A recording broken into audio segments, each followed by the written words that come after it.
La thématique, c'est le retail, réinventer l'expérience client en 2021. J'ai autour de la table 4 personnes exceptionnelles. Donc, je vais tout de suite vous dire, il y a 4 profils. J'ai Amandine de Souza, qui est directrice générale du BHV Marais et de Italie. En année 2020, elle a traversé beaucoup de changements, beaucoup de difficultés à surmonter et beaucoup d'opportunités à saisir. On la remercie pour sa présence. Elle va représenter la partie qu'on va appeler la partie enseigne. Nous avons Cindy Le Breton, Cindy qui est là avec nous également, qui travaille chez PVH. PVH, pour ceux à qui ça ne parle pas, c'est Tommy Hilfiger et Calvin Klein. Elle travaille, elle est en charge des comptes stratégiques, donc c'est la partie BizDev pour les grands magasins. Donc il y aura peut-être des choses à dire avec Amandine. Et les pure players. Les pure players, c'est La Redoute, Sarenzas, partout, ce genre d'acteurs. Merci pareil Cindy d'être là. Et toi, tu auras un axe plutôt les marques. Donc on a les enseignes, les marques. On a un troisième acteur qui s'appelle Léandre Le Rouge. Alors, son vrai nom, c'est Léandre Jagba. Il a monté une marque qui s'appelle Léandre Le Rouge. On verra qu'il y a une association, c'est intéressant d'ailleurs, parce qu'il se fait appeler Léandre Le Rouge. Donc, c'est un acteur, c'est un créateur, c'est un entrepreneur, c'est un artiste. Lui, il va avoir la casquette créateur. Et pareil, merci pour ton énergie, ton temps et ta présence. Merci. Et puis, le dernier, Merci, c'est Joe. Joe, de son vrai prénom, Patrice Joseph, que personne n'appelle Patrice Joseph. Joe Séjean, qui lui est consultant après plusieurs années dans le retail, auprès des enseignes, auprès des marques, notamment au sein du groupe Chaloub à Dubaï. Joe, c'est le fondateur d'un réseau pro qui s'appelle Eleven. L'objectif, c'est de s'assurer que les interactions entre les marques et les employés soient, et là je lâche les 2 mots, authentiques et passionnés. Je vous ai tous appelés, on a tous préparé, avec un seul mot d'ordre, donner du concret, du réel, dans un laps de temps qui est court, raconter des anecdotes, des faits, pour inspirer et montrer ce qui est possible pour les personnes qui sont intéressées par le retail. Je m'appelle Thomas Fraudet, je suis directeur général de Seven. Je suis absolument ravi de hoster ce deuxième webinaire. Hoster, ça veut dire d'accueillir. Et encore une fois, le fait qu'il n'y ait que le son va peut-être nous permettre de découvrir une nouvelle façon de faire de l'expérience client lors d'un webinaire. Donc, c'est parti. Comment ça va se constituer? On va avoir 25 minutes sur 2 thématiques. Une première autour du parcours client omnicanal, une deuxième autour de l'expérience client. Et puis après, on aura des questions-réponses. C'est parti, je lance les hostilités avec la première question qui est comment renforcer son parcours client omnicanal. Je vais donner la parole à Joe. Voilà. Alors, pourquoi Joe? Eh bien, je pense qu'il peut nous parler de connexion émotionnelle. Je voudrais que tu nous dises dans les grandes lignes quelle est toi ta vision, quelle est ta façon de mettre en place un super parcours client omnicanal avec les événements qui ont eu lieu en 2020. C'est parti, Joe, tu as 40 minutes pour développer ce sujet. Merci Thomas, bonsoir à tout le monde. Je suis vraiment ravi d'être ici et sur l'omnicanalité. Pour donner le contexte, en fait, l'omnicanalité, c'est très important qu'on essaie d'y mettre de l'humanité. Et c'est la chose la plus compliquée. Je pense qu'aujourd'hui, si on veut vraiment performer, c'est là qu'il faut aller. Alors, l'omnicanalité, l'une des choses que les gens et les marques parfois ne veulent pas voir, c'est qu'en fait, ça fonctionne déjà. C'est-à-dire que toutes les marques sont déjà en omnichannel. Vous avez que 100% des marques fonctionnent par email, par e-commerce, dans des boutiques, sur Instagram, social media, etc. La grosse difficulté, c'est qu'aujourd'hui, le schéma d'omnichannel, il est avec un client au centre et des flèches qui vont du client vers les channels. Donc, si toi, tu n'arrives pas aujourd'hui à acheter quelque chose où ta carte de crédit est débitée, mais finalement, tu n'as pas reçu l'item, tu vas être perdu dans toutes les channels. Ça va être à toi de passer de channel à channel en fonction en fait de ta connaissance du fameux channel, de ton utilisation et même concrètement du fait que l'app, par exemple, elle est sur ton téléphone ou pas. Exactement. Et tous les gens qui vont te répondre sont des gens toujours super sympas et qui vont tous te demander ton numéro de transaction, mais très peu vont être capables de t'aider parce que de toute façon, ces gens-là ne se parlent pas. Alors, du coup, on fait quoi ? Du coup, il y a des technos qui existent aujourd'hui, qu'on utilise, qui te permettent en fait d'agréger ces channels et en fait de faire une chose qui est fondamentale, c'est de renverser la flèche de l'omnichannel. Tu te souviens que je viens de te dire que la flèche, elle va du client vers les channels. En fait, tu la retournes et c'est les channels qui vont vers le client, mais surtout qui vont vers l'employé. Donc, on remet l'employé au centre. Et concrètement, ça veut dire quoi ? Ça veut dire que l'employé aujourd'hui, grâce à ces technos, est capable, par exemple dans une boutique, de donner une visite en visioconférence à un client qui n'est pas dans la boutique et de lui faire acheter la chose dans cette visite-là par le téléphone, c'est-à-dire que le client paye pendant la conversation par carte de crédit. Et en cas de problème, Ce même client peut me contacter via cette channel de visioconférence qui a aussi un chat, peut me contacter par WhatsApp et ça arrive chez l'associé qui a fait la transaction. Donc, toutes ces choses-là existent et permettent de faire une chose qui est fondamentale. C'est permettre non seulement de mettre l'employé au centre de l'omnichannel, mais permettre aussi à toutes les channels de migrer vers l'employé qui peut lui contacter le client. Donc, il y a d'autres exemples. Un autre exemple typiquement qui agrège tout ça, qui met les channels vers l'employé, c'est l'e-commerce. L'e-commerce où tu sais, et j'en terminerai là-dessus, tu sais qu'il y a cette espèce de lutte horrible entre les magasins et l'e-commerce, où les magasins te disent « mais l'e-commerce me vole mes clients ».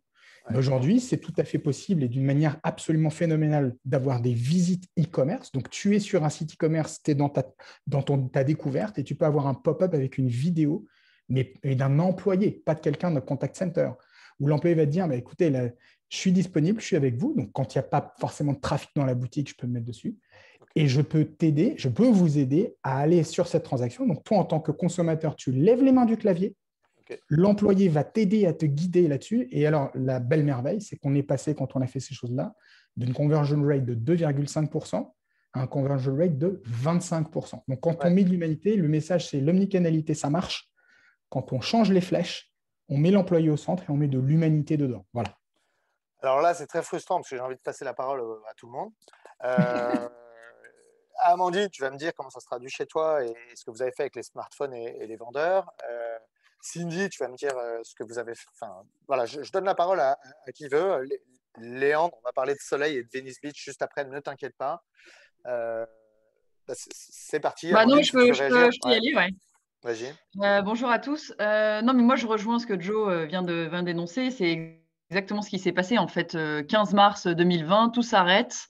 Même si on a, je parle pour la partie BHV, on a bhv.fr, qui est un site qu'on a lancé fin 2018, donc qui est tout récent, qui représente allez, 5% de mon business, donc tout petit, avec des fortes ambitions, très forte croissance, mais 95% du business est arrêté du jour au lendemain, fermé. Et on se dit comment garder le contact avec le client. Donc, la première façon, c'est de faire savoir que le site e-commerce existe. Mais comme il est encore en construction et que le grand magasin, c'est un business model qui est assez compliqué, puisqu'on a différentes façons de travailler avec les marques. Soit on achète ferme le stock et là, c'est facile de le monter en ligne. Soit elles sont en ce qu'on appelle en commission. Donc, en fait, c'est pas ça parce que dans la loi, c'est pas comme ça que ça s'énonce, mais en gros, ça revient à on leur loue des mètres carrés. Et donc, tu ne vas pas transformer l'usage des gens, tu ne vas pas l'accélérer de façon artificielle parce que de toute façon, ils ne vont pas pouvoir utiliser le site bhv.fr seul, en fait. S'ils viennent sur bhv.fr, il faut qu'ils viennent en marketplace. Certains n'ont pas de marketplace. Bref, c'est compliqué. Donc, on ne trouve pas tout. Et donc là, on se dit, mais merde, on veut garder contact avec notre client. Donc, évidemment on continue à être très performant. Et d'ailleurs, on s'est beaucoup amélioré sur le CRM et sur nos emailing, qui même si c'est un truc qui tend à perdre de la puissance chez nous, reste encore très important. On s'est amélioré sur les réseaux sociaux. Mais surtout, on s'est dit, comment, si tu trouves pas ton bonheur sur bhv.fr ou que tu n'es pas digital, voilà, il y a certains de nos clients qui n'aiment pas trop ça non plus, ça existe encore. Alors, tu m'as parlé quand on a préparé du bon vieux téléphone. Est-ce que tu peux en parler et donc du coup, on s'est dit, on va mettre un squad de vendeurs dans le magasin et eux, ils vont pouvoir avoir accès aux clients qui, s'ils viennent par bhv.fr, ils répondent à un questionnaire et c'est par WhatsApp et SMS, où on met à disposition un numéro de téléphone. Et en fait, assez rapidement, on s'est rendu compte que le bon vieux téléphone était ce qui fonctionnait le mieux. Donc, on a fait du call and collect. Donc, les gens nous appelaient, nous disaient, j'ai envie de refaire mon intérieur, je veux de la peinture, faro and ball, teinte X. On allait chercher le produit, on le livrait chez eux ou ils venaient le chercher en click and collect. Et là, pour prendre le point de Joe, ce qui est intéressant, c'est que la connexion avec le téléphone, elle était nouvelle et j'imagine qu'il y a eu tout un tas de choses très intéressantes qui sont nées de cet échange qui n'aurait pas eu lieu si on avait été soit en présentiel, soit sur le site bhv.fr. On se rend compte qu'en fait, là où je le rejoins, c'est que c'est l'humain. C'est-à-dire que les gens, ils sont quand même rassurés d'avoir quelqu'un au bout du fil qui les conseil. Le BHV est très connu pour son expertise produit de l'ensemble de ses vendeurs. Ouais. Et donc, du coup, ça a fonctionné parce que tu as quelqu'un en ligne à qui tu peux vraiment échanger, exprimer ton besoin. Et même sur des produits qui étaient sur bhv.fr, certains préféraient quand même appeler le vendeur qui était présent dans le magasin. C'est quelque chose qui va être conservé ou qui était propre à ces situations de confinement? Non, tout ça se conserve. Donc maintenant, on continue à faire du shopping à distance, même en magasin ouvert. Donc il y a des gens qui continuent à nous appeler et alors ça représente pas une grosse partie de nos chiffres, mais c'est un service qu'on a gardé. Ça existe toujours. Ok. Ouais. Chez PVH, du coup, est-ce que Cindy, tu aurais un exemple de réalisation que tu as mise en place? Est-ce que tu veux nous partager ça? Absolument. Bonjour tout le monde. Merci Thomas.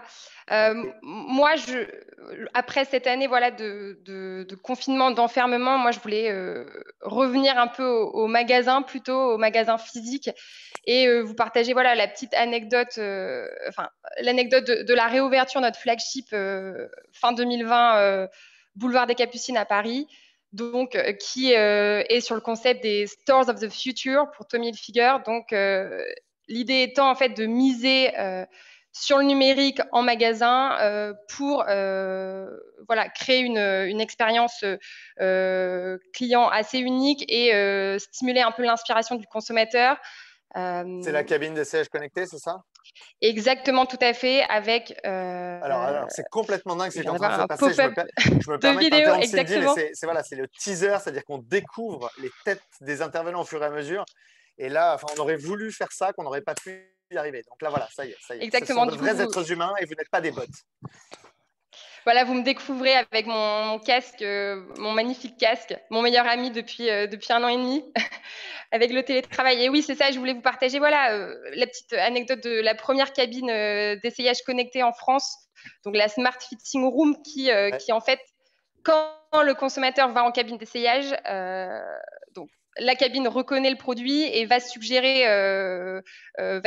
en fait des produits assortis, des looks qui va lui et potentiellement des produits qui sont pas forcément disponibles en magasin. De ce côté aussi, besoin d'espace, besoin de respirer un peu dans le magasin. Donc, et derrière le click and collect qui s'est développé à fond pendant la période avec les marques qui le poussaient auprès des enseignes, j'imagine. Oui, c'est ça, absolument. Trouver la bonne interaction. Exactement. Donc, en fait, cette cabine d'essayage va permettre d'acheter aussi des produits qui ne sont pas forcément disponibles et de venir les retirer quelques jours après. Donc, voilà, il y a vraiment un effet. On personnalise un peu le shopping en misant, bien sûr, sur le numérique et sur des technologies assez intéressantes. Alors, je te remercie, Cindy. Je vais passer la parole à Léandre. Alors, Léandre, c'est un garçon qui, pour toucher ses consommateurs, par exemple, il a mis en place une app pendant 1 an et demi qui permet sur son téléphone de faire du skate. Et quand vous faites du skate, vous pouvez choisir les vêtements du skater. Et quand vous choisissez les vêtements du skater, il y a un tout petit bouton shop et vous pouvez les acheter. Léandre, c'est un garçon qui a une communauté de 2000 personnes sur les réseaux sociaux. Et ces 2000 personnes, elles viennent juste chercher des histoires, elles viennent chercher de la créativité. Est-ce que tu peux le dire avec tes mots? Est-ce que tu peux nous dire dans quelle mesure, toi, l'omnicanal, tu l'as fait de façon presque intuitive, évidemment travaillée, mais aussi intuitive parce que tu as envie de développer un univers. Alors moi, bonjour à tous, je suis tous ravi de vous voir. Moi, c'est totalement différent parce que ma communauté, ils attendent de moi de la créativité. La partie commerciale, ce n'est pas du tout ce qu'ils attendent. Je parle de ma communauté Instagram, réseaux sociaux, tout compris. Et pendant ce confinement, c'était plus, pour les artistes en tout cas, c'était plus de divertir. Et divertir d'une manière aussi, d'une manière intuitive et ce qui permet aussi d'aller directement sur le site internet. Et c'est là que tu as créé, par exemple, on le voit sur ton site, un titre musical. Tu as produit un titre musical qui s'appelle Fuck the Virus. Donc, pour ceux qui ne parlent pas anglais, ils ne sauront jamais ce que ça veut dire. Mais l'idée, en fait, c'est de dire que tu vas attirer les gens par une expérience, par un bon moment, par de la créativité, par une production. C'est ça. Mais du vrai omnicanal qui va jusqu'à la production d'un son et qui va faire que les gens vont te suivre. Et derrière, jamais tu vas parler de vente. Et pour autant, ils vont te rendre d'une certaine façon en achetant tes produits. Le vinyle en question. Le vinyle en question, Fuck the Various, qui contient à peu près 7 titres qui ont été faits au jour le jour, hein, vous savez, pendant le confinement. Je crois que c'était au mois de mars. Et début qui mars. était en libre écoute, qui est toujours en libre écoute, mais je l'ai fait sous format vinyle. Donc, sans forcément, sans priver les auditeurs de pouvoir profiter sans payer. Et ce qui s'est passé, c'est que ma communauté est très réceptive. On préférait non seulement consommer gratuitement et aussi acheter le vinyle. Alors, comment ils te trouvent? C'est-à-dire que c'est du omnicanal, ils te suivent, c'est le réseau social qui est le principal point d'entrée, c'est ça? C'est ça, voilà, c'est les réseaux sociaux, tout compris, qui sont là et qui suivent et c'est du divertissement. Vous avez des artistes, des chanteurs qui ont fait des mini-concerts. Alors, nous, les créateurs, on se demandait quoi faire. Il y a ceux qui se plaignaient des retards en atelier, qui faisaient des articles, qui faisaient des interviews. Moi, ça ne m'intéressait pas. Je restais positif, vachement positif. On a créé ce jeu vidéo qui est vachement cool parce que à la fin, quand vous perdez, vous pouvez mettre votre score et vous avez le score de toute la communauté. Alors, les scores sont beaucoup trop élevés. Hein. C'est-à-dire que j'ai mis mon fils de 6 ans dessus et il a fait un score très nul. Et donc, du coup, il était très déçu. Donc, au niveau de l'expérience des enfants, il faut peut-être faire une autre AP. Je vais poser la question à Amandine et à Cindy. Dans quelle mesure les réseaux sociaux, c'est quelque chose à côté ou dans quelle mesure ça vous a drivé des gens complètement? C'est-à-dire qu'un garçon comme Léandre, il axe 100% de son funnel autour des réseaux sociaux. Vous, dans quelle mesure ça a drivé tout un tas de gens ou est-ce que c'est encore resté quelque chose d'accessoire? Je parle au niveau des enseignes et des marques. Joe, du coup, désolé, bonne soirée. Si vous voulez voir. Superbe Fuck the Virus. Non, concrètement, après, en tant que marque internationale, voilà, les marques déjà absolument, extrêmement connues déjà bien avant la crise. Mais bien entendu, il y a beaucoup de partenariats qui ont été faits entre nos clients et donc sur les réseaux sociaux et du coup la marque. Et je pensais, voilà, un événement Figital qu'on avait fait du coup avec Amazon Fashion et en collaboration avec Calvin Klein Jeans où voilà, les invités, donc tout un effet autour des réseaux sociaux, s'immerger dans la campagne publicitaire de Calvin Klein Jeans lors d'un événement physique.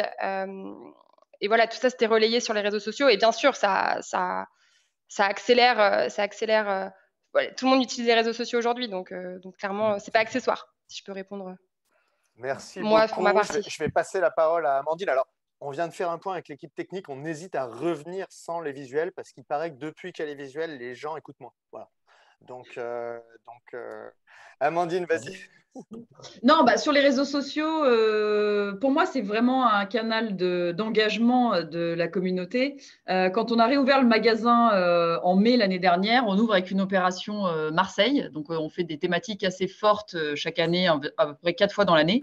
Oui. Donc là, on avait choisi de mettre à l'honneur la création marseillaise avec une 50aine de marques soit déjà présentes dans le magasin si c'est du Ricard, soit des marques nouvelles juste sélectionnées pour l'occasion. Et on voit la puissance des réseaux sociaux quand il y a l'alliance en fait de nos partenaires et nous, puisque toutes les marques qui étaient présentes dans le magasin ont vraiment relayé sur leur communauté l'événement parce que c'était un truc assez dingue.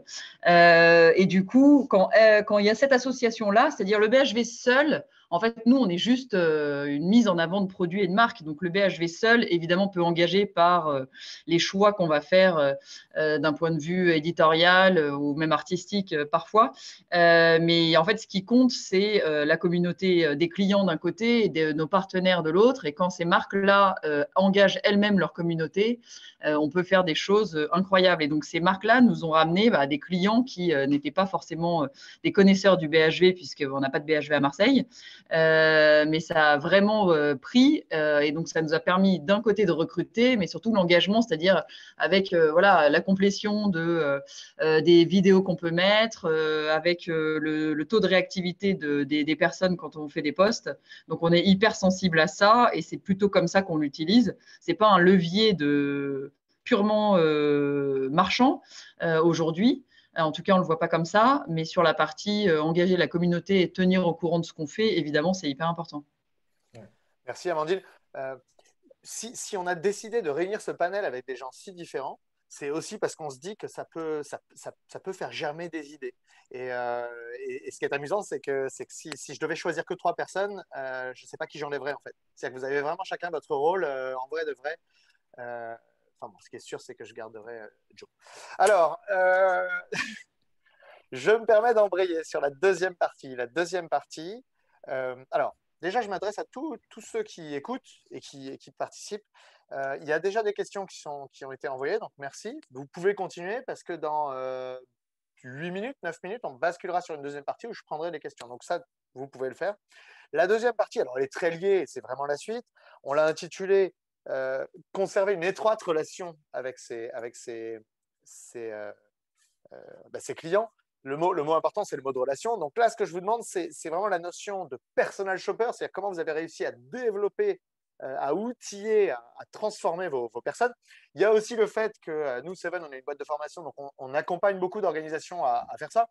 On l'a déjà fait au BHV, on l'avait fait, on fait beaucoup chez Ralph Lauren, on a travaillé ensemble, Joe. Enfin, l'idée, c'est de dire comment est-ce qu'on peut développer les personnes, transformer les personnes et développer ces compétences-là. C'est-à-dire qu'est-ce qu'il y a des compétences pour permettre à toutes les personnes qui interagissent de améliorer l'expérience des clients à la fin. Donc là, je donne la parole large. J'ai pas mis d'ordre. C'est à vous. Moi, je veux bien lancer juste peut-être quelque chose, en tout cas. Donc, pour moi, en fait, la notion la plus importante, tu parles de compétences. Qu'est-ce qu'on peut donner comme compétences aux gens pour qu'ils puissent se mettre en lien vraiment, je dirais, comme des personal shoppers? Parce qu'un personal shopper, c'est une notion très exclusive d'un VIP. Mais en fait, finalement, ce qu'on a envie d'avoir, c'est des gens qui vont vraiment se connecter aux autres, qui vont se connecter à la personne. Donc, je pense qu'il y a quelques distinctions à faire. Il y en a deux principales. La première, c'est de ne pas confondre ce qu'on appelle la target et le focus. Souvent, dans nos boutiques en retail, ce qu'on fait, c'est que, et contrairement au sport d'ailleurs, on confond la target et le focus, c'est-à-dire qu'on a tous une target de vente, on a tous une target de vente par catégorie, ou une target de chiffre d'affaires, ou une target de conversion rate, enfin de taux de conversion, peu importe, on a 1000 indicateurs sur lesquels on travaille. Quelques-uns sont des principaux. Et en fait, le problème, c'est qu'une fois qu'on a fixé ces targets, on focalise sur ces targets. Et donc, les seules conversations qu'on a, par exemple, quand il y a des briefs le matin, et c'est très rare qu'il y en ait, mais quand il y en a… Là, c'est les briefs sur le floor, les briefs sur le floor avec les floor. vendeurs. Donc là, vous êtes à 9h30 du matin si la boutique ouvre à 10h. Vous avez le store manager qui regroupe tout le monde. Et de quoi on va parler? Des targets. On va parler du chiffre d'hier, du chiffre de maintenant. Qu'est-ce qu'il faut faire? Il faut pousser les ventes, il faut pousser le cross-selling. Et c'est faux, en fait. Ça, c'est une dynamique qui ne permet pas d'avoir cette approche personal shopper. Alors, c'est confirmé par Léandre. C'est confirmé par Léandre qui ne fait pas ça le matin. Voilà. Et donc, ça, c'est quand même une première chose. C'est-à-dire qu'une fois qu'on a fixé la target, après, c'est le focus sur lequel il faut se concentrer. C'est-à-dire quelles sont les attitudes qu'on va développer pour atteindre cette target. Un peu comme dans un match de sport, si tu veux, tu ne vas pas dire à des joueurs avant qu'ils aient joué sur le terrain, et c'est un sujet délicat en ce moment, tu ne vas pas leur dire, les mecs, allez-y, il faut qu'on atteigne un taux de possession de balle de 57%. Ce n'est pas ça le speech. On sait que c'est ça qu'il faut atteindre, mais pour l'atteindre, il faut qu'on joue ensemble, il faut qu'on soit apprécié, etc. Et si vous vous souvenez de cette image de la Suisse qui a battu la France, le facteur différenciant à un moment donné, c'est l'un des joueurs stars qui est au milieu et qui parle en allemand et qui dit « les gars, on va le faire ». Ils étaient tous regroupés ensemble et ils ne parlaient pas de marquer des buts.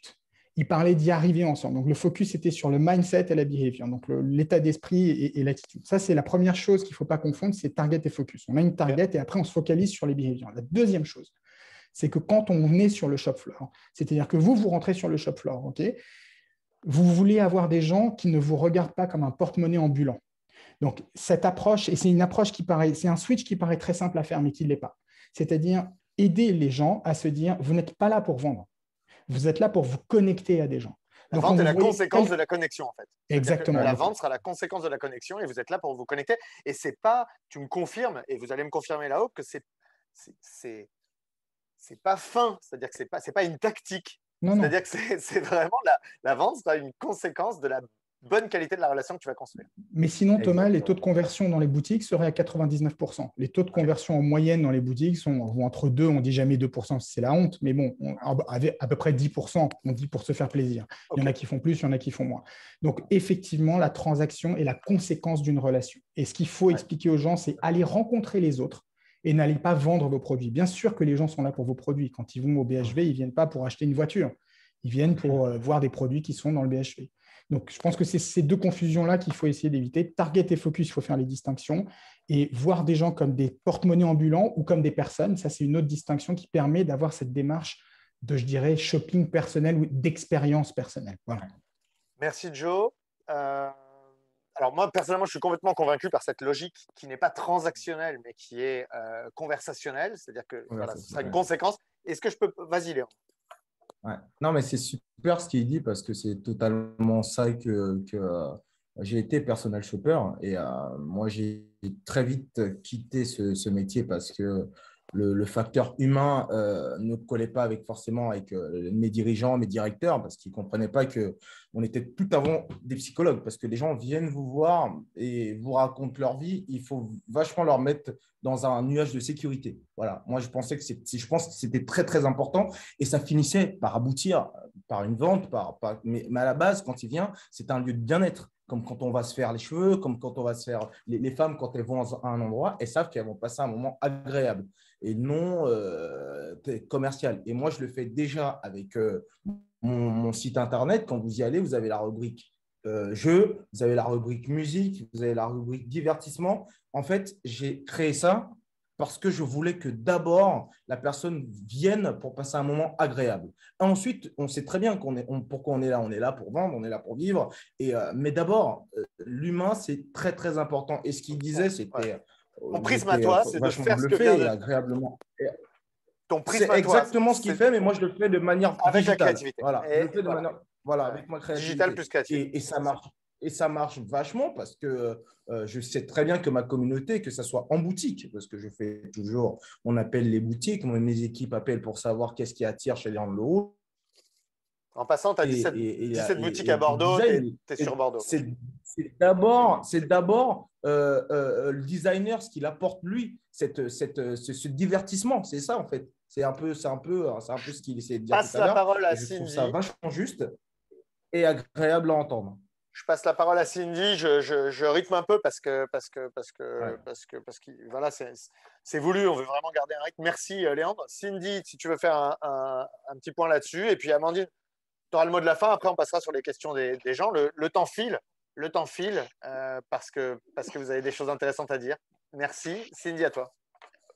Non, mais je rejoins totalement ce qui a été dit. Après, c'est vrai que d'un point de vue personnel shopper, j'ai pas vraiment… Enfin, je suis complètement d'accord avec ce qui s'est dit. Okay. Moi, sur garder une relation étroite, c'était plus un autre sujet. Mais voilà, c'était plutôt l'objet de proposer des choses qui sont en lien avec l'engagement aujourd'hui des consommateurs qui est de plus en plus fort. Et j'avais l'anecdote du Tommy for Life. En fait, c'est le service de seconde main qu'on vient de lancer chez PVH. Et je pense que répondre un peu aux engagements des consommateurs, c'est aussi important. Et voilà, c'était sur le fait de garder une étroite relation, c'était plus ça mon point. Ça me va très bien. Il y a beaucoup de façons de conserver une étroite relation et une des façons, c'est d'écouter les demandes des gens et notamment de l'écologie circulaire, en fait, l'économie circulaire, de réutiliser les choses et notamment avec des marques de luxe ou de semi-luxe, je ne sais pas comment vous qualifiez. Amandine, est-ce que tu veux rajouter quelque chose sur le côté compétences, sur le côté transformation des personnes, d'autant que tu me disais que le BHV, toi, là, alors ce qui est difficile, c'est de faire des changements et que les changements se sachent. Et tu me disais aussi que les gens viennent pour l'expertise, pour le do-it-yourself, pour le bricolage. Et donc, du coup, comment faire pour conserver ça alors que le temps passe, les comportements changent. Non, mais sur la partie, si je prends le bricolage, donc le BHV est très connu pour son sous-sol historique du bricolage. Et c'est vrai qu'on va rejoindre ce qui a été dit, c'est-à-dire que vous venez avec un produit cassé. Moi, les experts que j'ai, qui sont des vrais experts produits, avant même des experts clients au sous-sol, certains sont des anciens électriciens, etc. En fait, ils ne vont pas vous vendre un produit neuf, ils vont vous le réparer. Donc, ça ne m'arrange pas toujours, mais dans le lien, c'est sûr que, en fait, le drive, en tout cas, sur la partie focus, c'est vrai qu'on leur dit, on est là pour faciliter la vie des clients et pour leur trouver des solutions, quelles qu'elles soient. S'ils repartent avec un sac BHV, évidemment, c'est bien.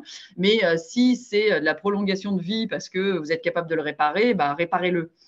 Bon, je note quand même, grâce à Joe, que je vais virer une partie de mes floor managers et qui ne parlent que de target et pas de focus. Donc, Alors, il ne faut pas les virer, il faut les former. Tu sais ça.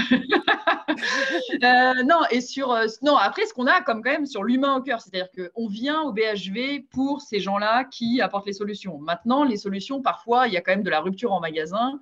On les a équipés d'un smartphone.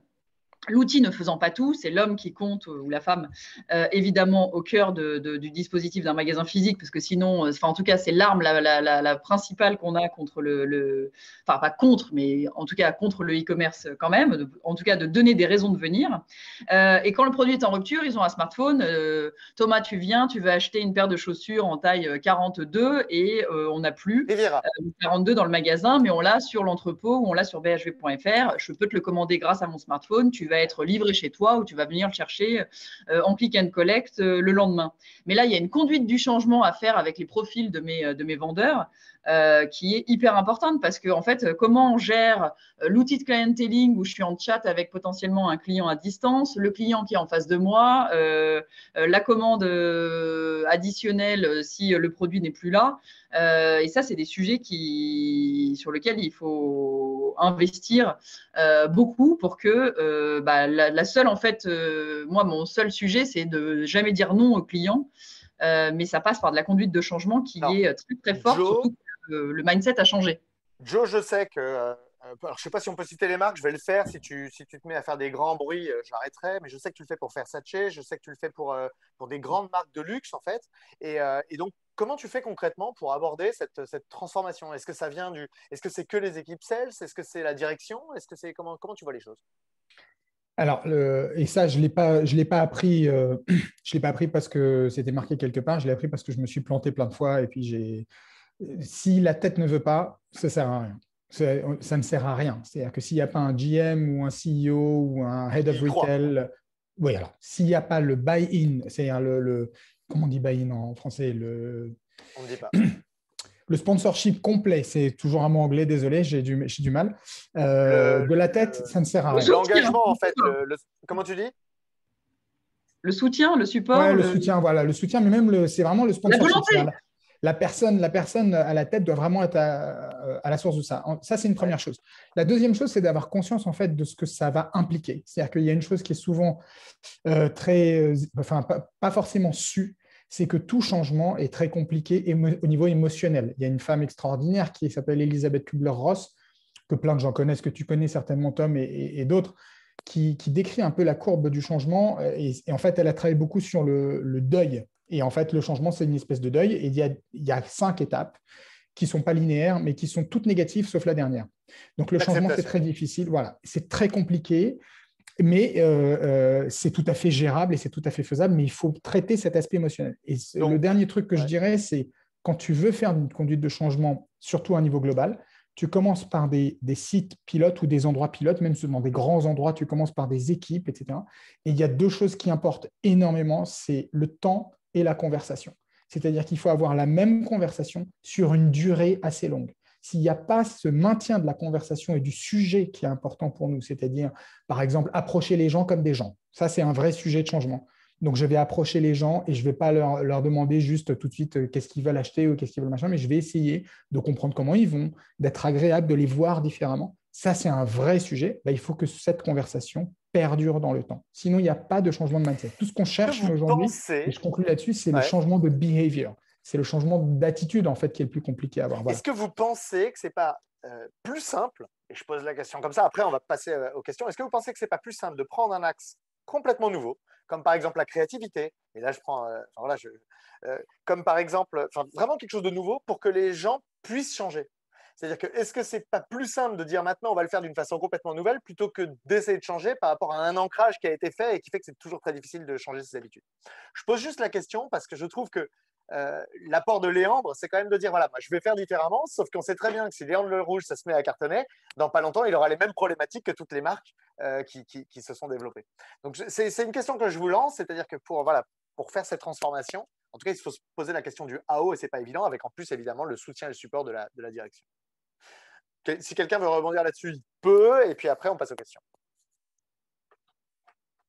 Donc moi c'est facile, moi c'est ce que je dis un peu depuis tout à l'heure, donc si quelqu'un d'autre veut… Yes. Non, mais moi, je pense en tout cas que la créativité, comme tu disais, si Léandre Le Rouge explose, on aura le même problème. Je pense pas. Je pense que les articles Léandre Le Rouge auront les problèmes dans les stores qui les revendent, mais Léandre Le Rouge gardera quand même je te donne rendez-vous, Léandre. Je te donne rendez-vous dans 10 ans pour Okay. un webinaire intitulé KPI et réussite et engagement des équipes. Voilà. Ok. Après, la réussite est relative. Hein. Nous, on a l'impression de réussir. En tout cas, c'est déjà une réussite, Léandre. On est heureux de ce que l'on vit, de rentrer dans la case haut de gamme. Déjà, c'est un autre combat. Et être là, être fixé, pouvoir en vivre, c'est déjà énorme avec notre stratégie. Quand je parle on a juste à l'agrandir. Quand je parle des 10 ans, c'est vraiment quand tu sais, quand il y a la mise à l'échelle et qu'il y a tout un tas de personnes qui ne sont pas en direct avec toi. C'est vraiment cette partie-là. Tant que tu peux inspirer les gens, tu pourras rayonner avec ces valeurs-là. On va passer aux questions. Merci à tous les quatre. On a une première question d'un spectateur anonyme. Donc, je ne sais absolument pas qui c'est. C'est-à-dire que pour tous les gens, j'ai des noms. Et là, c'est un spectateur anonyme. J'espère simplement que ce n'est pas ma mère ou ma femme. Quel est le frein principal des enseignes et marques qui n'arrivent pas à devenir omnicanal? Est-ce que ça peut vous parler? C'est-à-dire comment ceux qui sont focalisés sur leur canal. Alors, si ça ne vous concerne pas, on peut essayer de se projeter. Si ça vous concerne, on peut peut-être le dire. Je vous écoute. Je tiens à dire que j'ai rarement vu un tel enthousiasme à la suite d'une question. Et… Je peux essayer de prendre la parole, même si effectivement c'est difficile. Avec plaisir. C'est difficile parce que l'omnicanalité aujourd'hui, elle est essentielle, obligatoire, et je pense que c'est clairement de ne pas s'y pencher et de ne pas innover, investir dans l'omnicanalité, justement, ça peut être un problème, mais moi, en tant que marque, peut-être que je dirais, le frein, ça va peut-être de trouver l'équilibre aussi entre l'image de la marque, le message qu'elle souhaite véhiculer sur tous les canaux. Aujourd'hui, quand on est… C'est ça, c'est difficile à faire. PVH, on a une grosse partie wholesale, donc en fait, avec des revendeurs, on vend à des clients qui vendent nos marques. Et voilà, aujourd'hui, c'est trouver le bon équilibre entre l'image, l'ADN de nos marques, le message qu'on souhaite véhiculer et le message que souhaite aussi véhiculer le partenaire. Et parfois, il y a une incohérence selon les canaux aussi. Par exemple, aujourd'hui, on voit sur l'online, après le confinement, il y a énormément de clients qui se sont développés, ont développé des mini-sites, se sont mis sur des marketplaces parfois qui ne correspondent pas à l'image des marques. Je pense par exemple à des Cdiscount pour Tommy Hilfiger, Calvin Klein. C'est compliqué d'être présent sur Cdiscount pour l'image de marque. Donc voilà, parfois ça peut être un frein. On se dit, est-ce que ça ne va pas tuer notre image de partir sur plein de canaux, entre guillemets? Sur ce point-là, Amandine, c'est quoi le secret du fit entre les deux marques? Tu sais, tu prenais l'exemple de Marseille. Là, j'ai vu, je ne sais pas si c'est un scoop, mais je ne pense pas, c'est-à-dire que vous partez sur le Pays Basque, là. Ouais, on lance Biarritz aujourd'hui, en même temps que les soldes. Ouais. Non, mais je reviendrai juste sur un point, c'est-à-dire que évidemment, aujourd'hui, on dit une marque, elle ne peut pas vivre si elle n'est pas omnicanal, elle ne peut pas vivre si elle n'est pas responsable, enfin engagée de façon responsable pour pour tout ce qu'elle propose de ses services ou ses produits. C'est vrai, la seule chose, c'est que la réalité opérationnelle quand on gère un grand magasin comme le BHV qui a 165 ans, c'est qu'en fait, on a un legacy outils et systèmes qui fait que on a une construction par sédimentation depuis 165 ans et qu'on peut vouloir s'autoproclamer beaucoup de choses. Et donc, évidemment qu'on rêve d'avoir un client qui achète sur bhv.fr et qui vienne au BHV rendre son produit. On va le prendre. La réalité, elle est tout autre. Derrière, ça va être à la mano parce qu'en fait, c'est un produit de marketplace. Donc, c'est très, très, très compliqué. Donc, il y a plein de choses qui sont des intentions qui sont très fortes. Et évidemment, comme le disait Joe, il faut que la tête veuille et c'est une bonne partie du chemin. Mais malheureusement, le nœud gordien aujourd'hui, c'est la DSI et la logistique qui fait que dans des vieilles maisons comme la nôtre, c'est pas simple. Et c'est des gros investissements pour que ça puisse fonctionner. Donc, ça ne se fait pas en un jour et c'est ça qui peut être le plus frustrant d'un point de vue expérience client. Je voulais rebondir sur un point tout à l'heure, le fait que vous ayez dit, enfin tu as dit Amandine, mais ça a été partagé, relayé, le fait que on peut répondre aux clients en parlant du produit. Et ça, je trouve ça vraiment très, très, très, très, très intéressant, c'est-à-dire de ne pas opposer produit et client. C'est-à-dire que si je réponds à ta demande produit, et bien finalement, je parle au client, mais d'une façon qui n'est pas forcément intéressée, avec l'exemple du type qui répare ton produit au lieu de t'en vendre un autre. Et ça, effectivement, je pense qu'en tant que consommateur, on l'a tous vécu. Cette personne qui crée une relation forte, parce que je ne veux pas te dire qu'elle t'envoie à la concurrence, mais entre t'envoyer à la concurrence et te forcer à racheter quelque chose alors que ce n'est pas nécessaire, le type qui va te débloquer le problème, finalement, tu vas revenir vers lui parce qu'il a débloqué le problème. Et ça, je trouve ça très intéressant de ne pas les opposer. On est presque bon en timing. Je vais donner la parole à chacun pour avoir un mot de la fin. Ça peut être une chose redite, ça peut être une anecdote. Il y a pas mal de choses qu'on n'a pas dites. Ça peut être un peu frustrant, mais c'est normal. C'est le format qu'on a choisi parce qu'on veut que ce soit rythmé et que chacun puisse y trouver de l'intérêt. Je vais dire aussi qu'il y a eu une question sur, donc tu y as répondu Joe, mais quelqu'un qui a dit est-ce qu'on peut mettre un visuel sur le concept des flèches. Je tiens juste à dire que nous, chez Seven, dans nos formations, ce qu'on essaye, c'est de faire un petit peu ce que vous avez dit. C'est-à-dire c'est que l'apprenant, au lieu d'avoir tout un tas de personnes qui vont lui parler différent, la personne dans la salle de formation, qu'elle ait une super expérience et que ce soit les parties prenantes autour qui lui permettent de vivre une bonne expérience. Concrètement, ce que vous avez vécu au lycée, à la fac ou à l'école, eh bien, c'est que vous aviez tout un tas d'interlocuteurs différents et que l'expérience, c'était en 2, en 3 ou en 4. Là, l'idée, c'est que l'expérience soit centrale pour que vous passiez un bon moment, vous ayez envie d'y revenir et vous ayez envie d'apprendre. Donc, je passe la parole à chacun. Ça peut être juste un mot, ça peut être redire quelque chose. Léandre, ça peut être soleil, mais je ne veux pas te souffler ton mot. Donc, un mot de la fin, un pour action, une chose que vous n'avez pas dite, que vous voulez redire. Et je tiens à vous dire aussi que je vous remercie infiniment de ce temps qui est passé à la vitesse de l'éclair pour moi. J'ai l'impression qu'on vient de commencer et qui, je l'espère, aura intéressé les gens qui nous ont écoutés, puis vus et écoutés. Je passe la parole. Léandre, vas-y. Bon, moi, je partirai plutôt sur des remerciements et sur ce bon moment passé avec vous et ces rencontres. Voilà, je suis à Bordeaux et c'est vachement cool de voir les gens de quatre coins du monde et de la France aussi. C'est vachement bien. Allez sur Léandre Le Rouge, allez voir mon univers, téléchargez mon application jeu Léandre Le Rouge sur Apple Store, jouez, essayez de faire le meilleur score, on verra si vous y arrivez. Et écoutez, puis, Fuck the voilà, Virus. J'espère qu'on se reverra. Voilà. Cool. Merci Léandre. Cindy, si tu as un concept, un mot ou quelque chose à dire, c'est le moment. Déjà, je dirais merci. J'ai vu qu'il y avait une question dans le chat à laquelle je répondrai avec grand plaisir, peut-être un peu plus tard parce qu'effectivement, on est timé. En tout cas, moi, ce que je voulais dire, c'est que j'aime beaucoup l'échange et je reste disponible pour apprendre, m'enrichir de vos questions et échanger sur ce sujet passionnant. Ouais. Voilà, donc merci beaucoup Thomas pour l'opportunité, merci à Seven merci à toi. Voilà. Merci à toi, à bientôt et un plaisir. Avec grand plaisir.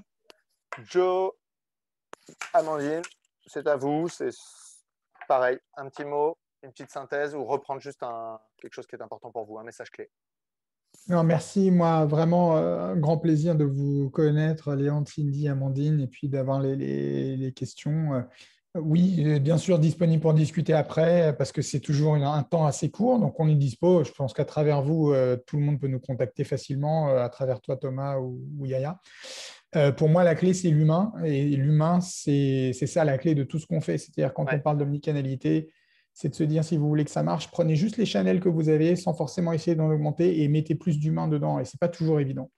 Donc, essayez de sortir d'un mindset transactionnel et de rentrer dans un mindset relationnel, voir les gens comme des gens et pas les voir comme des gens qui vont m'acheter la moitié de la boutique pour m'aider à faire ma target.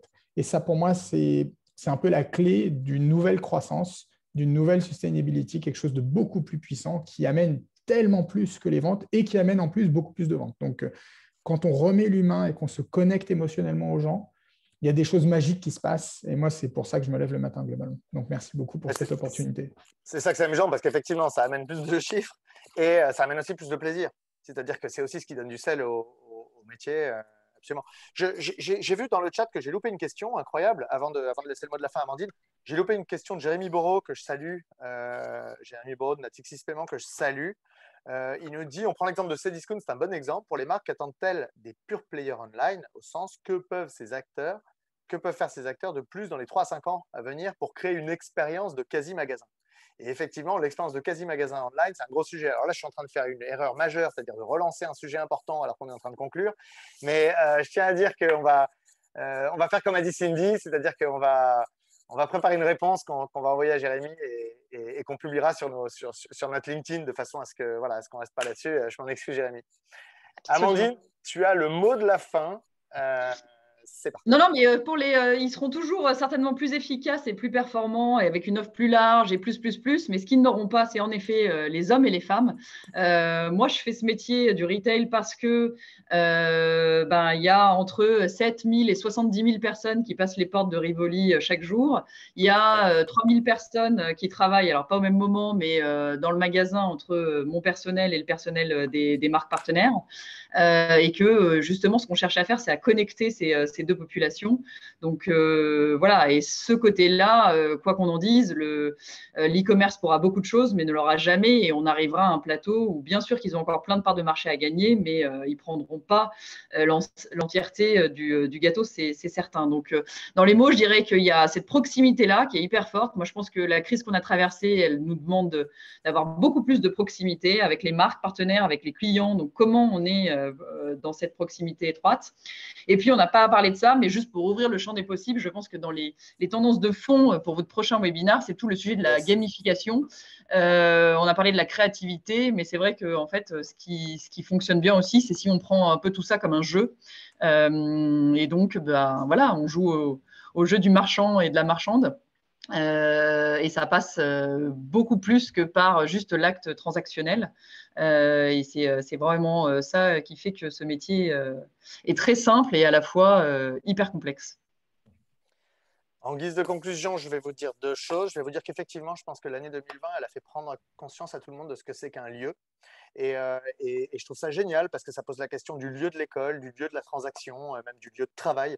Et je trouve ça génial parce qu'à moyen terme, ça va nous faire réfléchir à ça et potentiellement valoriser différents types de lieux, alors qu'avant, c'était des choses qui étaient assez mécaniques. La deuxième chose, c'est que rendez-vous est pris pour un prochain webinaire autour de la gamification. Je suis hyper content que tu aies dit ça parce que c'est un thème qui m'intéresse beaucoup. Et heureusement que tu n'avais pas parlé je ne sais pas moi, des normes, d'un truc complètement pas du tout inspirant. On va mettre en place ce webinaire. Merci à tous les 4. Merci à tous les participants. Je n'ai pas pu citer tout le monde parce que ce n'est pas possible. Merci aux participants. On va revenir vers vous pour vous demander des feedbacks. On va revenir vers vous pour échanger avec vous, pour créer des conversations. Merci à tous les 4. À bientôt avec grand plaisir. Bon appétit pour ceux qui déjeunent maintenant.